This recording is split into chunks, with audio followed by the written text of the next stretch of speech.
ವಾಹಿನಿಯ ವೀಕ್ಷಕರಿಗೆ ನಕ್ಷತ್ರ ನಾಡಿ ವಿಶೇಷ ನೇರ ಪ್ರಸಾರದ ಕಾರ್ಯಕ್ರಮಕ್ಕೆ ಸ್ವಾಗತ ವೀಕ್ಷಕರೇ. ನಾನು ಪ್ರಿಯಾ. ಇವತ್ತಿನ ಸಂಚಿಕೆಯನ್ನ ಶುರು ಮಾಡೋಣ. ಹಾಗೇನೆ ಇವಾಗ 4 ದಿನದಲ್ಲಿ ನಕ್ಷತ್ರ ನಾಡಿಯನ್ನ ಗುರುಜಿಯವರು ಹೇಳ್ಕೊಡ್ತಾರೆ. ಸೊ ಬಂದು ಕಲ್ತ್ಕೊಳ್ಳಿ. ಏಪ್ರಿಲ್ 27ಕ್ಕೆ ಹುಬ್ಳಿಯಲ್ಲಿ ನಕ್ಷತ್ರ ನಾಡಿ ಆದ್ರೆ ಮೇ 11ಕ್ಕೆ ಬೆಂಗಳೂರಲ್ಲಿ ನಕ್ಷತ್ರ ನಾಡಿ, ತುಮಕೂರಲ್ಲಿ ಮೇ 25ನೇ ತಾರೀಕಿಗೆ ನಕ್ಷತ್ರ ನಾಡಿ, ಮಂಗಳೂರಲ್ಲಿ ಜೂನ್ 8ನೇ ತಾರೀಕಿಗೆ ನಕ್ಷತ್ರ ನಾಡಿ. ಆಸಕ್ತಿ ಇದ್ರೂ ಬಂದು ಕಲ್ತ್ಕೋಬಹುದು. 4 ದಿನದಲ್ಲಿ ಗುರುಜಿಯವರು ಹೇಳ್ಕೊಡ್ತಾರೆ. ಸೂರ್ಯ ಮೀನ ರಾಶಿಯಿಂದ ಮೇಷ ರಾಶಿಗೆ ಪ್ರವೇಶ. ಇವತ್ತಿನ ಸಂಚಿಕೆಯಲ್ಲಿ ರಾಶಿ ಫಲಗಳನ್ನ ಗುರುಜಿಯವರು ತಿಳಿಸ್ಕೊಡ್ತಾರೆ. ಸೊ ಅವ್ರನ್ನ ಕಾರ್ಯಕ್ರಮಕ್ಕೆ ಸ್ವಾಗತ ಮಾಡಲೇಬೇಕು. ಇನ್ ಕೇಸ್ ಬಂದು ಕಲ್ತ್ಕೊಳ್ಳೋದಕ್ಕಾಗಿಲ್ಲ ಅಂತ ಹೇಳಿದ್ರೆ ಆನ್ಲೈನ್ ಮುಖಾಂತರ ಕೂಡ ನೀವು ಕಲ್ತ್ಕೋಬಹುದು. ನಿಮ್ಮ ಮನೆಯಲ್ಲೇ ಕೂತು ಆನ್ಲೈನ್ ಮುಖಾಂತರ ನಕ್ಷತ್ರ ನಾಡಿಯನ್ನ ನೀವು ಕಲ್ತ್ಕೋಬಹುದು. ಇನ್ ಕೇಸ್ ವಾಹಿನಿಯಲ್ಲಿ ಗುರುಜಿಯವರ ಹತ್ರ ಮಾತನಾಡೋದಕ್ಕಾಗಿಲ್ಲ ಅಂದ್ರೆ ಟೆಲಿಫೋನ್ ಮುಖಾಂತರ ಗುರುಜಿಯವರ ಹತ್ರ ಸಂಪರ್ಕ ಮಾಡಬಹುದು ನೀವು. ಹಾಗೆ 20 ನಿಮಿಷಗಳ ಕಾಲ ನಿಮ್ಮ ಜಾತಕವನ್ನ ವಿಶ್ಲೇಷಣೆ ಕೂಡ ಗುರುಜಿ ಮಾಡ್ತಾರೆ. ಏಪ್ರಿಲ್ 27ಕ್ಕೆ ಹುಬ್ಳಿ. ಹಾಗೇನೆ ಕೈಲಾಶಂತ್ರ ಬೇಕು ಅಂತ ಹೇಳಿದ್ರು ಕೂಡ ಸ್ಥಾಪನೆ ಮಾಡಬಹುದು. ಮಂತ್ರ ತಂತ್ರ ಯಂತ್ರ ಅದ್ಭುತವಾದಂತಹ ಪುಸ್ತಕ. ವಾಸ್ತು ಸಮಸ್ಯೆ ಇದ್ರೆ ವಾಸ್ತು ಕಿಟ್ ಕೂಡ ಇದೆ, ಅದನ್ನು ಕೂಡ ಆರ್ಡರ್ ಪ್ಲೇಸ್ ಮಾಡಿ. ಮೊದಲಿಗೆ ದಿನೇಶ್ ಗುರುಜಿ ಅವ್ರನ್ನ ಕಾರ್ಯಕ್ರಮಕ್ಕೆ ವೆಲ್ಕಮ್ ಮಾಡೋಣ. ನಮಸ್ತೆ ಗುರುಜಿ, ಕಾರ್ಯಕ್ರಮಕ್ಕೆ ಸ್ವಾಗತ. ಓಂ ನಮೋ ಭಗವತೆ ವಾಸುದೇವಾಯ. ನಮಸ್ಕಾರ ವೀಕ್ಷಕರೇ, ರಾಶಿ ಫಲಗಳು ಅಂತ ಹೇಳಿದ್ರೆ ಎಲ್ರಿಗೂ ಕೂಡ ಕುತೂಹಲ ತಿಳ್ಕೋಬೇಕು ಅಂತ. ಸೂರ್ಯ ಮೀನ ರಾಶಿಯಿಂದ ಮೇಷರಾಶಿಗೆ ಪ್ರವೇಶ. ರಾಶಿ ಫಲಗಳನ್ನ ತಿಳ್ಕೊಳ್ಳುವಂತಹ ಸಮಯ. ಗುರುಜಿ, ರಾಶಿ ಫಲಗಳನ್ನ ಹೇಳಿ ಗುರುಜಿ. ಡೆಫಿನೆಟ್ಲಿ. ಪ್ರತಿ ತಿಂಗಳು ಸೂರ್ಯ ಒಂದೊಂದು ಮನೆ ಬದಲಾಯಿಸ್ತಾ ಇರ್ತಾರೆ. ಒಂದೊಂದು ಮನೆನ ಪ್ರತಿ ತಿಂಗಳು. ಸೊ ಸೂರ್ಯ ಮೀನರಾಶಿಯಿಂದ ಮೇಷರಾಶಿಗೆ ಪ್ರವೇಶ. ಮೇಷರಾಶಿ ಸೂರ್ಯನಿಗೆ ಉಚ್ಚ ಸ್ಥಾನ ಅಂತ ಹೇಳ್ತಾರೆ. ಏನಕ್ಕೆ ಉಚ್ಚ ಸ್ಥಾನ ಹೇಳ್ತಾರೆ? ಸೂರ್ಯ ಅನ್ನೋನು ಒಬ್ಬ ರಾಜ ಅಥವಾ ತಂದೆ. ಮನೆಯಲ್ಲಿರ್ತಕ್ಕಂಥ ತಂದೆ ಅಥವಾ ಒಬ್ಬ ರಾಜನ ಕೆಲಸ ಏನು ಅಂತಂದರೆ ಕಾರ್ಯ ಅಥವಾ ಕಾರಕತ್ವ, significance, you can take anything. ಅವನ ಕೆಲಸ ಏನು ಅಂತಂದರೆ ಮನೇನ ಕಾಪಾಡ್ಕೊಳ್ತಕ್ಕಂಥದ್ದು, ಮನೆಗೆ ಸೆಕ್ಯೂರಿಟಿ ಕೊಡ್ತಕ್ಕಂಥದ್ದು, ದೇಶಕ್ಕೆ ಸೆಕ್ಯೂರಿಟಿ ಕೊಡ್ತಕ್ಕಂಥದ್ದು. ಈ ವಿಚಾರದಲ್ಲಿ ಸೂರ್ಯ ಅವನಿರ್ತಕ್ಕಂಥ ಸ್ಥಾನ ಫೈರ್ ಆಗಿರಬೇಕು, ಕುಜಂತರ ಸ್ಟ್ರಿಕ್ಟ್ ಇರಬೇಕು, ಫ್ಯಾಮ್ಲಿನ ಪ್ರೊಟೆಕ್ಷನ್ ಮಾಡ್ತಕ್ಕಂಥ ಇರಬೇಕು. ಸೊ ಆ ಒಂದು ಉದ್ದೇಶದಿಂದ ಕೆಲವೊಂದು ರಾಶಿಗಳಲ್ಲಿ ಋಷಿಗಳಿಗೆ ಅನುಭವದಿಂದ, ಇದು ನೋಡಿ ಅನುಭವದಿಂದ ಸೂರ್ಯ ಇಂಥ ರಾಶಿಲಿ ಬಂದರೆ ಈ ರೀತಿ ಫಲಗಳು ಕೊಡ್ತಾನೆ ಅಂತ ಹೇಳಿ ಅನುಭವದಿಂದ ಮಾಡಿರ್ತಕ್ಕಂಥದ್ದು. ಸೊ ಅವಾಗ ಮೇಷರಾಶಿಲಿ ಬಂದಾಗ ಸೂರ್ಯ ಉಚ್ಚ ಫಲಗಳು ಅಂತಂದರೆ ಫ್ಯಾಮಿಲಿ ಪ್ರೊಟೆಕ್ಷನ್ ಮಾಡ್ತಾನೆ, ಅವನಿಗೆ ಸ್ವಲ್ಪ ಸ್ಟ್ರಿಕ್ಟ್ನೆಸ್ ಇರುತ್ತೆ, ನಮ್ಮದು ಅನ್ನೋದೊಂದು ಹೆಚ್ಚಾಗಿರುತ್ತೆ, ಸೆಕ್ಯೂರಿಟಿ ಅನ್ನೋದಿರುತ್ತೆ, ಮೈಂಡಲ್ಲಿ ಪವರ್ ಜಾಸ್ತಿ ಇರುತ್ತೆ. ಅದೇ 7ನೇ ಮನೆ ಆಗಿರ್ತಕ್ಕಂಥ ತುಲಾರಾಶಿ. ತುಲಾರಾಶಿ ಅಧಿಪತಿ ಯಾರು? ಎಲ್ಲರಿಗೂ ಗೊತ್ತು. ಈ ರಾಶಿ ಅಧಿಪತಿ ಎಲ್ಲರಿಗೂ ಗೊತ್ತಾಗ್ಬಿಟ್ಟಿದೆ. ಆದರೂ ಕೂಡ ರಾಶಿ ಭವಿಷ್ಯ ಇಂಪಾರ್ಟೆಂಟು. ತುಲಾರಾಶಿ ಅಧಿಪತಿ ಯಾರು? ಶುಕ್ರ.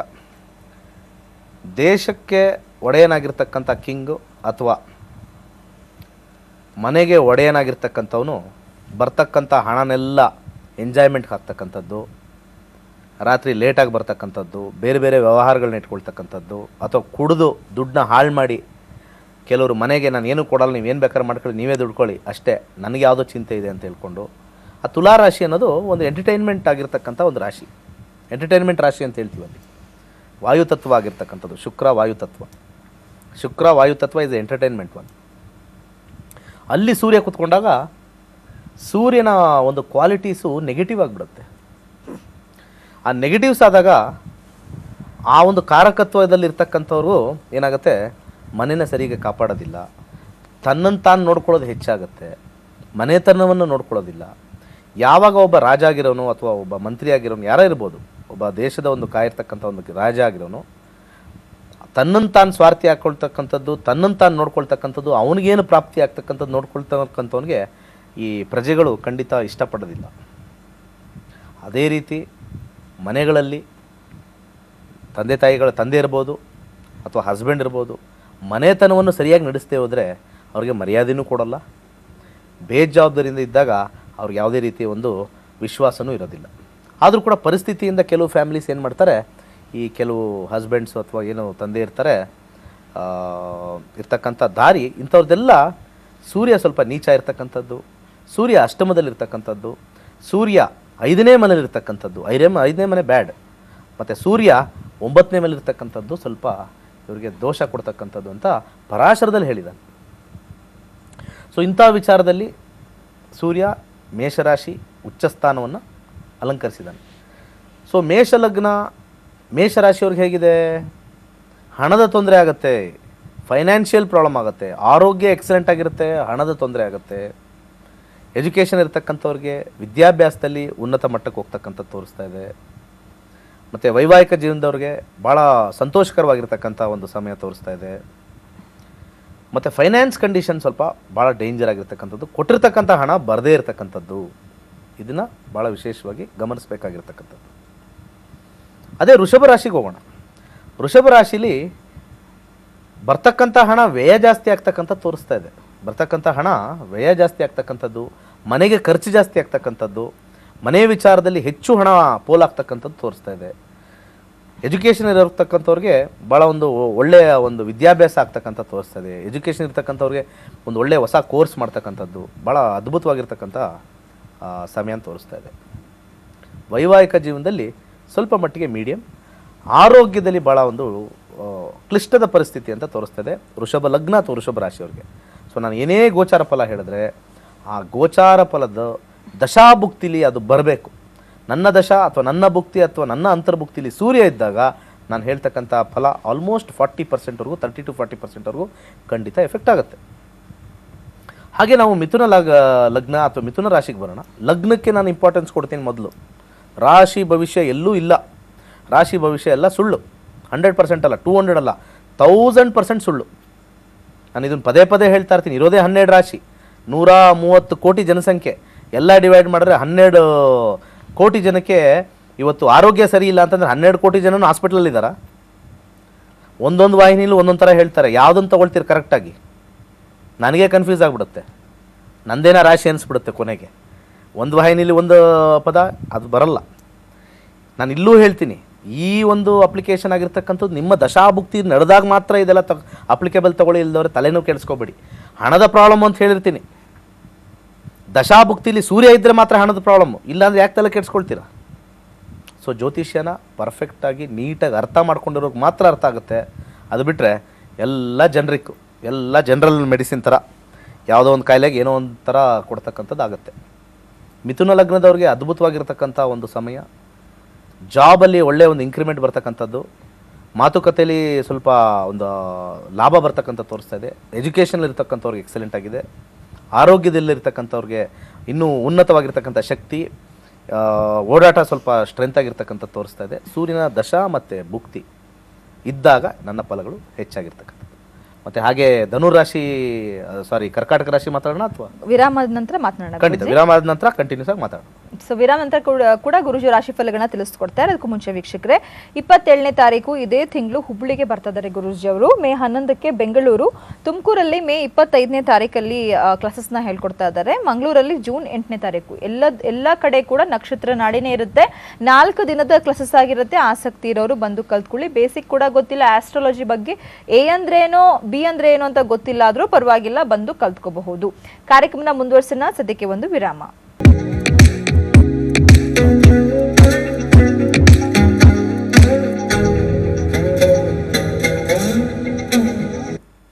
ವೆಲ್ಕಮ್ ಬ್ಯಾಕ್ ಅಂತ ಹೇಳ್ತಾ, ಹಾಗೆ ವೀಕ್ಷಕರೇ, ಏಪ್ರಿಲ್ 27ಕ್ಕೆ ಹುಬ್ಳಿಗೆ ಗುರುಜಿ ನಕ್ಷತ್ರ ನಾಡಿನ ಹೇಳ್ಕೊಡ್ತಾ ಇದ್ದಾರೆ. ಮೇ 11ಕ್ಕೆ ಬೆಂಗಳೂರು, ತುಮಕೂರಲ್ಲಿ ಮೇ 25, ಮಂಗಳೂರಲ್ಲಿ ಜೂನ್ 8ನೇ ತಾರೀಕು ಅಂತ ಹೇಳ್ತಾ ಕಾರ್ಯಕ್ರಮನ ಮುಂದುವರ್ಸೋಣ. ರಾಶಿ ಫಲಗಳನ್ನ ಗುರುಜಿ ಅವರು ಹೇಳ್ತಾ ಇದ್ರು. ನೆಕ್ಸ್ಟ್ ಯಾವ ರಾಶಿ ಬಗ್ಗೆ ಹೇಳ್ತಾರೆ ಅಂತ ಕೇಳೋಣ ಗುರುಜಿ. ಓಕೆ, ಮುಂದೆ ಕರ್ಕಾಟಕ ಲಗ್ನ ಅಥವಾ ಕರ್ಕಾಟಕ ರಾಶಿ ಬಗ್ಗೆ ಹೋಗೋಣ. ಸೂರ್ಯ ದಶಾ ಅಥವಾ ಭುಕ್ತಿ ಅಂತರ್ಭುಕ್ತಿ ಬಂದಲ್ಲಿ ಕೆಲಸದ ವಿಚಾರದಲ್ಲಿ ಒಂದು ಉನ್ನತ ಸ್ಥಾನ ಸಿಗ್ತಕ್ಕಂಥ ಚಾನ್ಸು, ಹೊಸ ಕೆಲಸ ಸಿಗ್ತಕ್ಕಂಥ ಚಾನ್ಸು, ಇರ್ತಕ್ಕಂಥ ಕಂಪ್ನಿಲೇ ಇಂಕ್ರಿಮೆಂಟ್ ಬರ್ಬೋದು ಅಥವಾ ಹೆಸರು ಕೀರ್ತಿ ಪ್ರತಿಷ್ಠೆ ಬರ್ತಕ್ಕಂಥದ್ದು, ಹೆಚ್ಚು ದುಡ್ಡು ಬರ್ತಕ್ಕಂಥದ್ದು ತೋರಿಸ್ತಾ ಇದೆ. ಅದ್ರ ಜೊತೆಗೆ ವೈವಾಹಿಕ ಜೀವನದಲ್ಲಿ ಅದ್ಭುತವಾಗಿರ್ತಕ್ಕಂಥ ಒಂದು ಸಮಯ ತೋರಿಸ್ತಾ ಇದೆ. ಎಲ್ಲ ರೀತಿಯೂ ಭಾಳ ಅದ್ಭುತವಾಗಿದೆ. ಎಜುಕೇಷನ್ ಇರ್ತಕ್ಕವ್ರಿಗೂ ತುಂಬ ಚೆನ್ನಾಗಿದೆ. ಆರೋಗ್ಯದಲ್ಲಿ ಸ್ವಲ್ಪ ಮೈಲ್ಡ್ ಆಗಿರ್ತಕ್ಕಂಥ ಒಂದು ಅನಾರೋಗ್ಯ ತೋರಿಸ್ತಾ ಇರ್ತಕ್ಕಂಥದ್ದು ಬಿಟ್ಟರೆ ಇನ್ನೆಲ್ಲ ವಿಚಾರದಲ್ಲೂ ಭಾಳ ಅನುಕೂಲಕರವಾಗಿರ್ತಕ್ಕಂಥದ್ದು ಅಂತ ತೋರಿಸ್ತಾ ಇದೆ. ಮುಂದೆ ಸಿಂಹ ಲಗ್ನಕ್ಕೆ ಹೋಗೋಣ. ಸಿಂಹ ಲಗ್ನ ಹೇಗಿದೆ ಅಂತ. ಸಿಂಹ ಲಗ್ನದವ್ರಿಗೆ ಆರೋಗ್ಯದಲ್ಲಿ ಸ್ವಲ್ಪ ಏರ್ಪೇರ್ ಆಗ್ತಕ್ಕಂಥದ್ದು ತೋರಿಸ್ತಾ ಇದೆ. ಕೆಲಸನ ಇನ್ ಕೇಸ್ ಏನಾದರೂ ನೀವು ಚೇಂಜ್ ಮಾಡಬೇಕು ಅಂತಿದ್ರೆ ಕೆಲಸ ಬಿಡ್ತಕ್ಕಂಥದ್ದು ತೋರಿಸ್ತಾ ಇದೆ. ಜಾಬಲ್ಲಿ ಅವ್ರಿಗೆ ಏನಾದ್ರು ಕಿರಿಕಿರಿ ಇತ್ತು, ನಿಮಗೆ ಸೂರ್ಯದಶ ಸೂರ್ಯಭುಕ್ತಿ ನಡೀತಾ ಇದೆ, ಅಂತರ್ಭುಕ್ತಿ ನಡೀತಾ ಇದೆ ಅಂದರೆ ಸಡನ್ನಾಗಿ ನಿಮಗೆ ಕೆಲಸದಿಂದ ತೆಗೆದಾಕ್ತಕ್ಕಂಥ ಒಂದು ಸಾಧ್ಯತೆ ಭಾಳ ಹೆಚ್ಚಾಗಿರ್ತಕ್ಕಂಥದ್ದು. ಮತ್ತು ಮಿಕ್ಕ ಒಂದು ಹಣಕಾಸಿನ ವಿಚಾರ, ಬಿಸ್ನೆಸ್ಸಲ್ಲಿರ್ತಕ್ಕಂಥವ್ರಿಗೆ ಹಣ ಸ್ವಲ್ಪ ರೊಟೇಷನ್ ಆಗದೇ ಇರ್ತಕ್ಕಂಥದ್ದು, ಹಣ ಬರದೇ ಇರತಕ್ಕಂಥದ್ದು ತೋರಿಸ್ತಾ ಇದೆ. ಸ್ವಲ್ಪ ಸಾಧ್ಯವಾದಷ್ಟು ಏನು ಹೇಸ್ಟಿ ಡಿಸಿಷನ್ಸ್ ತೊಗೊಳ್ಳದೇ ಇರೋದು ಭಾಳ ಉತ್ತಮವಾಗಿರ್ತಕ್ಕಂಥದ್ದು. ಚೇಂಜ್ ಮಾಡಬೇಕು ಅಂತಂದರೆ ಯೋಚನೆ ಮಾಡಿ ತೊಗೊಳ್ಳಿ. ಯಾಕಂದರೆ ಕೆಲವೊಂದು ಸಂದರ್ಭದಲ್ಲಿ ಹಣದ ಒಂದು ಆಸೆ, ಒಂದು ಅಧಿಕಾರದ ಒಂದು ಏನಂತಾರೆ ಒಂದು ಪೊಸಿಷನ್ ಆಸೆಗೆ ಒಂದೊಂದು ಸತಿ ಏನಾಗ್ಬಿಡುತ್ತೆ, ನಮಗೆ ಒಳ್ಳೆ ಕಂಪ್ನಿಗೆ ಹೋಗ್ತೀವಿ, ಇರ್ತಕ್ಕಂಥ ಕಂಪ್ನಿಲಿ ಚೆನ್ನಾಗಿರುತ್ತೆ, ಬಟ್ ಅದೇನಾಗುತ್ತೆ ಎನ್ವಿರಾನ್ಮೆಂಟಲ್ ಚೇಂಜಸ್ ಆದಾಗ ನಿಮಗೆ ತುಂಬ ಇರಿಟೇಷನ್ ಆಗುತ್ತೆ. ಮತ್ತು ಅಲ್ಲಿ ಇರ್ತಕ್ಕಂಥ ಪ್ರೆಷರ್ನ ನೀವು ತಡ್ಕೊಳಕ್ಕಾಗಲ್ಲ. ದಶಾಗಳು ಹಂಗೆ ಬರುತ್ತೆ. ನಾವು ದಶಾಭುಕ್ತಿಗಳು ನೋಡ್ಕೊಂಡು ನಾವು ಚೇಂಜ್ ಮಾಡಬೇಕೋ ಬೇಡವೋ ಅಂತ ಹೇಳ್ತೀನಿ. 5-8-12 ಕಾಂಬಿನೇಷನ್ನು, 5-9 ಕಾಂಬಿನೇಷನ್ ಬಂದಾಗ ಕೇರ್ಫುಲ್ಲಾಗಿ ಚೇಂಜ್ ಮಾಡಿ. ಇದರ ಕಷ್ಟ ಆದರೂ ಪರವಾಗಿಲ್ಲ, ಅಲ್ಲೇ ಇದ್ಬಿಡಿ, ನಿಮಗೆ ಖಂಡಿತ ಒಳ್ಳೆಯದಾಗುತ್ತೆ. ಇದೆಲ್ಲ ನಮ್ಮ ಟೀಚಿಂಗ್ಸಲ್ಲಿ ಬರುತ್ತೆ. ಮೋಸ್ಟ್ ಈಸಿಯೆಸ್ಟ್ ಸಬ್ಜೆಕ್ಟ್ ನಾನು ಹೇಳ್ತಾ ಇರ್ತೀನಿ, ಕಲೀರಿ. ತುಂಬ ಈಸಿ. ನಿಮ್ಮ ಜೀವನ ನೀವು ನೋಡ್ಕೊಳ್ಳಿ. ನಾನು ಕಲಿಯೋದೇನು ಅಂತಂದರೆ ಲಕ್ಷಾಂತರ ರೂಪಾಯಿ ಖರ್ಚು ಮಾಡ್ತಾರೆ. ಕೆಲವು ಜ್ಯೋತಿಷ್ಯ ಶಾಲೆಯಲ್ಲಿ ನೋಡಿದ್ದೀನಿ ಹೋಗಿ, ನನಗೆ ಹೊಟ್ಟೆ ಊರಿಂದ ಹೇಳ್ತಾ ಇಲ್ಲ, ತುಂಬ ಜನ ನಿಂತಿರ್ತಾರೆ. ಅಂದರೆ ಅವ್ರು ಕಮ್ಮಿ ಆಗಲಿ ಅಂತ ಹೇಳ್ತಾ ಇಲ್ಲ. ಆ ಜ್ಯೋತಿಷ್ಯದ ಮೇಲೆ ಅಷ್ಟೊಂದು ಆಸಕ್ತಿ ಅಷ್ಟೊಂದು ಇದ್ದಾಗ ನಿಮ್ಮ ಜೀವನ ನೀವು ನೋಡ್ಕೊಳ್ತಕ್ಕಂಥದ್ದು. ಯಾಕಂದರೆ ಅವ್ರು ಏನು ಹೇಳ್ತಾರೆ ಅದು ಕೇಳ್ಕೊಂಬರ್ಬೇಕು. ಆಮೇಲೆ ಅಲ್ಲೇನಾದ್ರು ಸರೋಗಿಲ್ವಾ ಬೈಕೊಳ್ಳೋದಿರುತ್ತೆ. ಅದೆಲ್ಲ ಮಾಡೋದಕ್ಕಿಂತ ಹೆಚ್ಚಾಗಿ ಭಾಳ ಸುಲಭವಾಗಿ ಜ್ಯೋತಿಷ್ಯನ ಅರ್ಥ ಮಾಡಿಕೊಂಡು ಹೇಗೆ ಏನು ಅಂತ ತಿಳ್ಕೊಳ್ಳೋದು ಈ ನಕ್ಷತ್ರ ನಾಡಿ. ನಾನು ಎಲ್ಲೆಲ್ಲಿ ಮಾಡ್ತೀನಿ, ಯಾವ್ಯಾವಾಗ ನಿಮ್ಗೆ ಟೈಮ್ ಆಗುತ್ತೆ. ಹಣ ಏನಿಲ್ಲ ಇದರಲ್ಲಿ, ಏನೂ ಇಲ್ಲ. ಭಾಳಷ್ಟು ಜನ ಹೇಳ್ತಾರೆ ನನಗೆ ಇಟ್ಟಿರತಕ್ಕಂಥ ಫೀಸು ಇದ್ದೇ ಇರುತ್ತೆ. ಯಾಕಂದರೆ ನಾವು ವಾಹಿನಿಲಿ ಹೇಳ್ದೇ ಇರತಕ್ಕಂಥ ಖರ್ಚುಗಳಿರ್ತವೆ. ಖರ್ಚಿಲ್ಲದೆ ಯಾವುದೂ ಇಲ್ಲದೆ ಆಗಲ್ಲ. ಒಂದು ದೇವಸ್ಥಾನದಲ್ಲೂ ಏನಾದ್ರು ಒಂದು ಪ್ಯಾಂಪ್ಲೆಟ್ ಇಟ್ಟಿರ್ತಾರೆ. ಏನಂತ ಇಟ್ಟಿರ್ತಾರೆ, ನಿಮ್ಮ ತನು ಮನ ಧನವನ್ನು ಇಲ್ಲಿ ಕೊಡಿ ಅಂತ ಹೇಳ್ತಾರೆ. ಅಲ್ಲೂ ಕೂಡ, ದೇವಸ್ಥಾನದಲ್ಲೂ ಕೂಡ. ಯಾಕಂದರೆ ಒಂದು ದೇವಸ್ಥಾನ ಉದ್ಧಾರ ಆಗಬೇಕು, ಒಂದು ಅಲ್ಲಿ ಅನ್ನಸಂತರ್ಪಣೆ ಆಗಬೇಕು, ಅಲ್ಲಿ ಕಾರ್ಯಗಳು ನಡಿಬೇಕು ಅಂತಂದರೆ ತನು ಇಂಪಾರ್ಟೆಂಟು, ಮನ ಇಂಪಾರ್ಟೆಂಟು, ಧನನೂ ಕೂಡ ಇಂಪಾರ್ಟೆಂಟ್ ಆಗುತ್ತೆ. ಸೊ ಯಾವುದೇ ಕಾರ್ಯ ಮಾಡಬೇಕಾದ್ರೆ ಭಾಳಷ್ಟು ಜನ ಮಾಡ್ತಾರೆ, ಫ್ರೀ ಇಲ್ವಾ, ಅದ್ಯಾಕಷ್ಟು ಖರ್ಚು, ಅದೇನೇನೋ ಮಾತಾಡ್ತಾರೆ. ಅವರೆಲ್ಲ ತಾಮಸ ಗುಣದವ್ರು ಇರ್ತಾರೆ. ಮತ್ತು ಭಾಳ ಗುರುಗಳಿಗೆ ನಾನು ಮೊನ್ನೆನೂ ಹೇಳಿದ್ದೀನಿ, ಭಾಳಷ್ಟು ಕ್ಯಾಲ್ಕುಲೇಷನ್ ಮಾಡ್ತಕ್ಕಂಥವ್ರಿಗೆ ಅವ್ರಿಗೆ ಅಲ್ಪಜ್ಞಾನ ಇರ್ತಕ್ಕಂಥದ್ದು, ಅಲ್ಪಜ್ಞಾನ ಮಹಾಗರ್ವಿ. ಮತ್ತು ಅದ್ರ ಜೊತೆಗೆ ಅವ್ರಿಗೆ ವಾಸ್ತವಾಂಶ ಗೊತ್ತಿರೋದಿಲ್ಲ. ಒಬ್ಬ ಮನುಷ್ಯ ಏನು ಕಷ್ಟಪಟ್ಟು ಬಂದಿದ್ದಾನೆ, ಯಾವ ಲೆವೆಲ್ಗೆ ಅಲ್ಲಿ ಬಂದಿರೋಕ್ಕೆ ಎಷ್ಟು ಕಷ್ಟಪಟ್ಟಿರ್ತಾನೆ, ಈಗಿರ್ತಕ್ಕಂಥ ಪರಿಸ್ಥಿತಿನ ನೋಡಿ ಅಳಿತಾರೆ. ಆ ಮೇಲೆ ಇರ್ತಕ್ಕಂಥ ಮೆಟ್ಲಿಗೆ ಎಷ್ಟು ಮೆಟ್ಲು ಹತ್ಕೊಂಬಂದಿದ್ದಾನೆ ಅನ್ನೋದು ಯಾರೂ ನೋಡೋಕ್ಕಾಗಲ್ಲ, ಕಂಡುಹಿಡಿದ್ರೆ ಗೊತ್ತಿರೋದಿಲ್ಲ. ಈಗಿರೋ ಪರಿಸ್ಥಿತಿ ಮಾತ್ರ ನೋಡ್ತಾರೆ. ಎಲ್ಲರಿಗೂ ಅಪ್ಲಿಕೇಬಲ್. ನಾನು ನಂದು ಅಂತ ಹೇಳ್ತಾಯಿಲ್ಲ ಅಥವಾ ಬೇರೆಯವ್ರದ್ದು ಅಂತ ಹೇಳ್ತಾರೆ, ಎಲ್ಲರಿಗೂ ನಿಮ್ಮ ಸ್ಥಾನ. ಸೊ ಅದಕ್ಕೆ ಕಾಲೆಳೆಯೋರು ತುಂಬ ಜನ ಇರ್ತಾರೆ. ಒಂದು ಖುಷಿಪಡಿ, ಕಾಲೆಳೆಯೋರು ನಿಮ್ಮ ಕಾಲು ಕೆಳಗಡೆ ಇರ್ತಾರೆ, ಅದು ಖುಷಿಪಡಿ. ಅವ್ರು ಕಾಲು ಎಳೆಯೋದಕ್ಕೆ ಬರೀ ತಲೆ ಕೆಡಿಸ್ಕೊಬೇಡಿ. ಹಾಗೆಯೇ ಜಾರ್ಕೊಂಡು ಕೆಳಗೊಟ್ಟು ಹೋಗ್ತಾರೆ. ಅವರು ಮೇಲೆ ಬರೋಕ್ಕೆ ಸಾಧ್ಯನೇ ಇಲ್ಲ. ಅವರು ಕಾಲು ಎಳೆಯೋರು 1000 ಜನ ಬಂದರೂ ಕೂಡ ಸ್ವಲ್ಪ ಆ ಸಮಯದಲ್ಲಿ ನಿಮಗೆ ಕುಗ್ತೀರಾ. ಆ ಸಮಯದಲ್ಲಿ ಕುಗ್ದಾಗ ತಲೆ ಕೆಡಿಸ್ಕೊಬೇಡಿ. ಖಂಡಿತ ಅಲ್ಲಿಂದ ನೀವು ಪಾರಾಗಿ ಮುಂದೆ ಹೋಗ್ತೀರಾ. It is A short time ಅಷ್ಟೇ. ಬಟ್ ನೀವು ಯಾವುದೇ ಕಾರಣಕ್ಕೂ ಇನ್ನೊಬ್ಬರು ಕಾಲು ಎಳೆಯೋಕ್ಕೆ ಹೋಗ್ಬೇಡಿ. ನನ್ನ ಕಾಲು ಎಳಿತಾ ಇದ್ದಾರೆ ಅಂತ ನೀವು ಯೋಚನೆ ಮಾಡ್ಬೋದು, ಬಟ್ ನೀವು ಇನ್ನೊಬ್ಬರು ಕಾಲು ಎಳೆಯೋಕ್ಕೆ ಹೋಗ್ಬೇಡಿ. ಬಟ್ ನಿಮಗೆ ಟಿಟ್ ಫಾರ್ ಟ್ಯಾಟ್ ಆಗುತ್ತೆ. ಅದಕ್ಕೆ ನಾವು ಮಾಡ್ಕೊಳ್ತಕ್ಕಂಥದ್ದು ಅರ್ಥ ಆಗೋದಿಲ್ಲ. ದಯವಿಟ್ಟು ನೀವು ಬೆಳಿಬೇಕಾ, ನಿಮಗೆ ಚಾಲೆಂಜ್ ಇದೆಯಾ, ಯಾರ್ಯಾರು ಕಾಲು ಎಳಿತಾ ಹೇಳ್ತೀನಿ, ನಿಮಗೆ ತಾಕತ್ತಿದೆಯಾ, ಏನು ಬೇಕಾದ್ರೆ ಸಾಧನೆ ಮಾಡಿ ತೋರಿಸ್ರಿ. ಇನ್ನೊಬ್ರು ಕಾಲು ಎಳೆಯೋದ್ರಿಂದ ಏನಾಗುತ್ತೆ ನಿಮಗೆ? ಖಂಡಿತ ಇಲ್ಲ. ಅದಕ್ಕೆ ಸೂರ್ಯ ಈಗೋಯಿಸ್ಟಿಕ್ ಪ್ಲಾನೆಟ್, ತುಲಾ ರಾಶಿಲಿ ನೀಚ ಅಂತ ಹೇಳ್ತೀವಿ. ಆ ಸೂರ್ಯ ನೀಚ ಆದಾಗ ಇಂಥವೆಲ್ಲ ಬರ್ತವೆ. ಸೂರ್ಯ ಯಾವಾಗ ನೀಚ ಆಗ್ತಾನೆ, ಆ ಕಾಂಬಿನೇಷನ್ಗಳೆಲ್ಲ ಇಂಥದ್ದೇ ಬರ್ತಕ್ಕಂಥದ್ದು. ಸೊ ದಯಮಾಡಿ ನಾನು ಹೇಳ್ತಕ್ಕಂಥದ್ದು ಈ ಒಂದು ವಿಚಾರನ ಸ್ವಲ್ಪ ಕಾಲೆಳೆಯೋದನ್ನು ಸ್ವಲ್ಪ ಮಾಡಿಕೊಂಡ್ರೆ ಖಂಡಿತ ಎಲ್ಲರಿಗೂ ಭಗವಂತನ ಎಲ್ಲರಿಗೂ ಮಕ್ಕಳೇ. ಯಾರು ಕಾಲು ಎಳಿತಾ ಇದ್ದಾರೆ, ಯಾರ್ಯಾರು ಕಾಲು ಎಳಿತಾ ಇದ್ದಾರೆ ಗೊತ್ತಾಗುತ್ತೆ. ಕಾಲನೇ ಅವ್ರು ಕಾಲು ಎಳೆದು ಬಿಡುತ್ತೆ ಅಷ್ಟೇ. ಸೊ ಯಾರನ್ನು ಕೆಟ್ಟದು ಬಯಸೋದು ಬೇಡ, ಏನೂ ಬೇಡ. ನಿಮ್ಮ ಪಾಟ್ ನೀವು ಇದ್ದುಬಿಟ್ಟು ನಮ್ಮ ಸಾಧನೆ. ಯಾಕಂದರೆ ಎಲ್ಲರೂ ಒನ್ ಟೈಮ್ ಇದ್ದು ಹೋಗೋದೇ ಅಷ್ಟೇ. ಇಲ್ಲಿ ನಾವೆಲ್ಲ ಟ್ರಾವೆಲರ್ಸೇ. ಇಲ್ಲಿ ಎಲ್ಲರೂ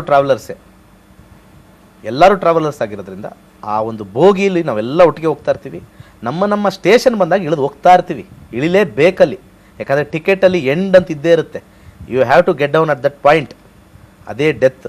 ಆ ಟಿಕೆಟಲ್ಲಿ ಯಾರು ಬಂಧು ಬಳಗ ಇರಲಿ, ನೀವು ಏನೇ ಸಾಧನೆ ಮಾಡಿರಲಿ, ಏನೇ ಮಾಡಿರಲಿ, you have to get out at that station, at that platform. ಮುಂದೆ ಇರ್ತಕ್ಕಂಥವ್ರು ಮುಂದೆ ನಡ್ಸ್ಕೊಂಡು ಹೋಗ್ತಾ ಇರ್ತಾರೆ. ಸೊ ಅಂಥ ವಿಚಾರದಲ್ಲಿ ನಾವು ಅದು ಇದು ಅಂತೆಲ್ಲ ಮಾಡ್ಕೊಂಡಿದ್ರೆ ಖಂಡಿತ ವೆರಿ ಡಿಫಿಕಲ್ಟ್. ಆಮೇಲೆ ಇನ್ನೊಂದೇನು ಅಂತಂದರೆ, ನಾವೆಲ್ಲ ಲೈಫಲ್ಲಿ ಏನು ಮಾಡ್ತೀವಿ ಅಂದರೆ ಇನ್ನೊಬ್ಬರಿಗೋಸ್ಕರ ಬಾಳ್ತೀವಿ. ಈ ಸಮಾಜ ಏನಂತ, ಸಮಾಜಗಿನ ಹೆಚ್ಚಾಗಿ ನಮ್ಮ ರಿಲೇಷನ್ ಏನು ಅನ್ಕೋತಾರೋ ಮದುವೆ ಆಗಿಲ್ಲ, ಅದೇನು ಅಂದ್ಕೊಳ್ತಾರೋ ಓದಿಲ್ಲ. ಡೋಂಟ್ ವರಿ, ಎಲ್ಲರೂ ಓದಬೇಕು ಅನ್ನೋದೇನಿಲ್ಲ. ಎಲ್ಲರೂ ಚೆನ್ನಾಗಿ ಓದ್ಬಿಟ್ಟು ನಾವೇನು ಹಾಳು ಮಾಡ್ತೀವಿ, ನಮ್ಮ ಪರಿಸರನ ಹಾಳು ಮಾಡ್ತೀವಿ. ಎಲ್ಲರೂ ಮನೆ ಕಟ್ಟಬೇಕು, ಎಲ್ಲರೂ ಕಾರ್ ತೊಗೋಬೇಕು. ಅತಿವೃಷ್ಟಿ ಅನಾವೃಷ್ಟಿ ಏನಕ್ಕಾಗುತ್ತೆ? ಯಾಕೆ ಮೇಲೂ ಕೀಳಾಗ್ತಾ ಇರುತ್ತೆ?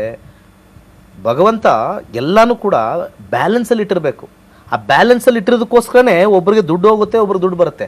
ಅಂಥ ವಿಚಾರದಲ್ಲಿ ಕೆಲವು ಶಾರ್ಟ್ಕಟ್ಸ್ ಕೊಡ್ತಕ್ಕಂಥದ್ದು ಈ ಜ್ಯೋತಿಷ್ಯ ಮತ್ತು ಈ ನಕ್ಷತ್ರ ನಾಡಿ. ಮುಗಿಸ್ಬೋಣ. ಇನ್ನು ನೆಕ್ಸ್ಟ್ ಬರ್ತಕ್ಕಂಥದ್ದು ಕನ್ಯಾ ಲಗ್ನದವ್ರಿಗೆ ನೋಡೋಣ. ಕನ್ಯಾ ಲಗ್ನದವ್ರಿಗೆ ಫೈನಾನ್ಷಿಯಲ್ ಕಂಡೀಷನ್ಸು ಸ್ವಲ್ಪ ಭಾಳ ವೀಕ್ ಆಗಿರ್ತಕ್ಕಂಥದ್ದು, ಎಜುಕೇಷನ್ ಸ್ವಲ್ಪ ನೆಗೆಟಿವ್ ಇರ್ತಕ್ಕಂಥದ್ದು ಸ್ವಲ್ಪ ಹೆಚ್ಚಾಗಿದೆ. ಮತ್ತು ಇನ್ನು ಉಳಿದ ಎಲ್ಲ ವಿಚಾರದಲ್ಲೂ ಸ್ವಲ್ಪ ನಾರ್ಮಲ್ ಆಗಿರ್ತಕ್ಕಂಥದ್ದು. ಅದೇ ರೀತಿ ತುಲಾ ಲಗ್ನ ತೊಗೊಳ್ಳೋಣ. ವೈವಾಹಿಕ ಜೀವನದಲ್ಲಿ ಇರ್ತಕ್ಕಂಥವ್ರಿಗೆ ಅದ್ಭುತವಾಗಿರ್ತಕ್ಕಂಥ ಟೈಮು, ಹೆಚ್ಚು ದುಡ್ಡಿಗೆ ಬರ್ತಕ್ಕಂಥ ಸಮಯ ತೋರಿಸ್ತಾ ಇದೆ. ಬಿಸ್ನೆಸ್ ಇಲ್ಲವ್ರಿಗೆ ಅದ್ಭುತವಾಗಿದೆ. ಯಾರ್ಯಾರು ಸೂರ್ಯದಶ ಸೂರ್ಯಭುಕ್ತಿ ಬರ್ತಾ ಇದೆ, ಮ್ಯಾರೇಜ್ ಇಮ್ಮಿಡಿಯೇಟಾಗಿ ಸೆಟ್ ಆಗ್ತಕ್ಕಂಥದ್ದು ಗೋಚಾರ ಫಲದಿಂದ ಭಾಳ ಅದ್ಭುತವಾಗಿರ್ತಕ್ಕಂಥದ್ದು. ಅದೇ ರೀತಿ ವೃಶ್ಚಿಕ ಲಗ್ನದವ್ರಿಗೆ ಸ್ವಲ್ಪ ಜಾಬಲ್ಲಿ ದಿ ಬೆಸ್ಟ್ ಕಾಂಬಿನೇಷನ್ ಬರ್ತಾ ಇದೆ. ಬಟ್ ವೈವಾಹಿಕ ಜೀವನದಲ್ಲಿ ಭಾಳ ನೆಗೆಟಿವ್ ಕಾಂಬಿನೇಷನ್ ಬರ್ತಾ ಇದೆ. ಹೆಚ್ಚು ಗಲಾಟೆ ತೋರಿಸ್ತಾ ಇದೆ. ಆರೋಗ್ಯದಲ್ಲಿ ಸ್ವಲ್ಪ ಏರುಪೇರು ತೋರಿಸ್ತಾ ಇದೆ. ಮತ್ತು ಈ ವ್ಯಾಜ್ಯದಲ್ಲಿ ಕೂಡ ಸ್ವಲ್ಪ ಹೆಚ್ಚು ಗಲಾಟೆ ತೋರಿಸ್ತಾ ಇದೆ. ಸಾಧ್ಯವಾದಷ್ಟು ವೃಶ್ಚಿಕ ಲಗ್ನ ಮತ್ತು ವೃಶ್ಚಿಕ ರಾಶಿಯವರು ವ್ಯಾಜ್ಯದಿಂದ ದೂರ ಇಡಿ. ಜಾಬ್ ಎಕ್ಸಲೆಂಟ್ ಆಗಿದೆ, ಮತ್ತು ಬಿಸ್ನೆಸ್ ಚೆನ್ನಾಗಿದೆ. ವೈವಾಹಿಕ ಜೀವನ ಮತ್ತು ಫ್ಯಾಮಿಲಿ ಲೈಫಲ್ಲಿ ಭಾಳ ಡಿಸ್ಟರ್ಬೆನ್ಸ್ ತೋರಿಸ್ತಾ ಇದೆ. ಸ್ವಲ್ಪ ಒಂದು ತಿಂಗಳವರೆಗೂ ಸಮಾಧಾನದಿದ್ದರೆ ಖಂಡಿತ ಚೆನ್ನಾಗಿರುತ್ತೆ. ಇನ್ನು ಮಿಕ್ಕ ರಾಶಿ ಮತ್ತೆ ಮಾತಾಡೋಣ. ವಿರಾಮದ ನಂತರ ಕೇಳೋಣ ಗುರುಜಿ. ಸೊ ವೀಕ್ಷಕರೇ, ಹುಬ್ಳಿಗೆ ತುಂಬಾ ಸರಿ ಗುರುಜಿ ಬಂದಿದ್ದಾರೆ, ಮತ್ತೆ ಪುನಃ ಬರ್ತಾ ಇದ್ದಾರೆ. ಇನ್ನು ಕೆಲವೇ ದಿನಗಳು ಮಾತ್ರ ಬಾಕಿ ಇದೆ, ಬೇಗ ರಿಜಿಸ್ಟ್ರೇಷನ್ ಮಾಡ್ಕೊಳ್ಳಿ. 27ನೇ ತಾರೀಕು ಹುಬ್ಳಿ, ಮೇ 11ಕ್ಕೆ ಬೆಂಗಳೂರು, ತುಮಕೂರಲ್ಲಿ ಮೇ 25ಕ್ಕೆ, ಮಂಗಳೂರಲ್ಲಿ ಜೂನ್ 8ನೇ ತಾರೀಕಿಗೆ ಡೇಟ್ಸ್ಗಳನ್ನ ಹೇಳಿದ್ದೀನಿ, ನೋಟ್ ಡೌನ್ ಮಾಡ್ಕೊಳ್ಳಿ, ಬೇಗ ರಿಜಿಸ್ಟ್ರೇಷನ್ ಮಾಡ್ಕೊಳ್ಳಿ. ಕಾರ್ಯಕ್ರಮ ಮುಂದುವರ್ಸೋಣ, ಸದ್ಯಕ್ಕೆ ಒಂದು ವಿರಾಮ.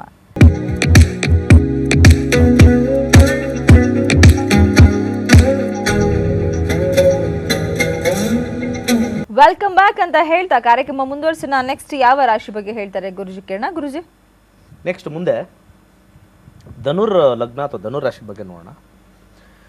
ಜಾಬ್ ಚೇಂಜ್ ಮಾಡ್ತಕ್ಕಂಥವ್ರಿಗೆ ಒಂದು ಒಳ್ಳೆ ಸಮಯ ತೋರಿಸ್ತಾ ಇದೆ. ಬಟ್ ಜಾಬಲ್ಲಿ ಇರ್ತಕ್ಕಂಥವ್ರಿಗೆ ಹೆಚ್ಚು ಕಿರಿಕಿರಿ ತೋರಿಸ್ತಾ ಇದೆ. ಬಿಸ್ನೆಸ್ಸಲ್ಲಿ ಇರ್ತಕ್ಕಂಥವ್ರಿಗೆ ಫೈನಾನ್ಷಿಯಲ್ ಕಂಡೀಷನ್ ಸ್ವಲ್ಪ ಭಾಳ ಟೈಟ್ ಆಗುತ್ತೆ. ಕೊಟ್ಟಿರ್ತಕ್ಕಂಥ ಹಣ ಬರದೇ ಇರ್ತಕ್ಕಂಥದ್ದು, ರೊಟೇಶ್ ಆಗದೇ ಇರ್ತಕ್ಕಂಥದ್ದು ತೋರಿಸ್ತಾ ಇದೆ. ಯಾರಿಗಾದ್ರು ಹಣ ಕೊಟ್ಟರೆ ಸ್ವಲ್ಪ ಕೇರ್ಫುಲ್ ಆಗಿರಿ. ಬರದೇ ಇರ್ತಕ್ಕಂಥದ್ದು ಭಾಳ ಟೈಮಲ್ಲಿ ನಮ್ಗೆ ಏನಾಗುತ್ತೆ, ದಶಾಭುಕ್ತಿಗಳಲ್ಲಿ 5-8-12 ಕಾಂಬಿನೇಷನ್ ಬಂದಾಗ ಅಥವಾ 5-9-12 ಬಂದಾಗ 6-8-12 ಬಂದಾಗ ಆ ಸಮಯದಲ್ಲಿ ನಾವು ಕೊಟ್ಟಿರ್ತಕ್ಕಂಥ ಹಣ ಹಿಂದೆ ಬರೋದಿಲ್ಲ. ದಟ್ ಈಸ್ ವಾಟ್ ಈಸ್ ಕರ್ಮ.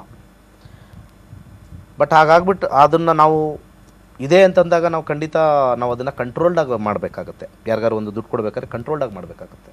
ಅದು ಭಾಳ ಇಂಪಾರ್ಟೆಂಟು. ಆರೋಗ್ಯದಲ್ಲಿ ಅತ್ಯುತ್ತಮವಾಗಿರ್ತಕ್ಕಂಥ ಸಮಯ, ಏನೂ ತೊಂದರೆ ಇಲ್ಲ. ಎಲ್ಲ ವಿಚಾರದ ಆರೋಗ್ಯದ ವಿಚಾರದಲ್ಲಿ ಮತ್ತು ಎಜುಕೇಷನ್ ವಿಚಾರದಲ್ಲಿ ತುಂಬ ಚೆನ್ನಾಗಿದೆ. ಬಟ್ ಜಾಬ್ ವಿಚಾರ, ಬಿಸ್ನೆಸ್ ವಿಚಾರ, ದುಡ್ಡಿನ ವಿಚಾರದಲ್ಲಿ ಸ್ವಲ್ಪ ನೆಗೆಟಿವ್ ಟೈಮ್. ಯಾರಿಗೆ ಹಣ ಇದ್ದರೆ ಕೊಡ್ತಕ್ಕಂಥದ್ದನ್ನು ಸ್ವಲ್ಪ ಕಂಟ್ರೋಲ್ ಮಾಡಿಕೊಂಡು ಎಷ್ಟು ಬೇಕೋ ಅಷ್ಟು, ಅದು ಬರದೇ ಹೋದ್ರೂ ಚಿಂತೆ ಇಲ್ಲ ಅನ್ನೋದು ಅಲ್ಲಿ ಲಿಮಿಟ್ ಮಾಡ್ಕೊಂಡು ಕೊಡಿ ಧನುರ್ ಲಗ್ನದವರು.